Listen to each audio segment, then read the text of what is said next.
Australian courts didn't transcribe criminal trials until well into the 20th century. So the best sources that we have historically are actually newspapers. So you might think that newspapers are sensationalist if you look at newspapers. Today you might think that they're biased in a whole range of different ways, and that's kind of true to some degree. But actually, without newspapers historically, we don't have details of criminal trials themselves. We don't have details of the questions that lawyers asked. We don't have details of the responses of victims, of witnesses, of police officers, or the statements of offenders, and so. That's the reason why those Trove digital newspapers for the study of crime is so important, because that is literally the access to the courtroom itself. So we use a lot of newspapers, and we try to what I call triangulate the information. So you might have small variations in what newspapers tell you. So this person is 14 years old in one newspaper, 15 years old in in another newspaper article.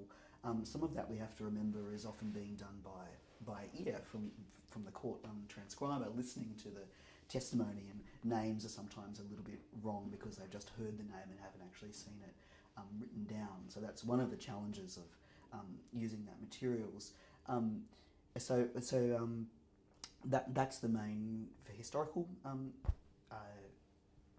materials. I've also done work with transcripts though later. So second half of the 20th century I use actual transcripts of criminal trials, which are typed and in rice paper, very, very thin rice paper. I don't know if anyone knows what a rice paper is, but extremely thin paper, like tissue paper, that's hard to turn and transparent. So when you're taking images of these particular documents, you often get the page behind coming through.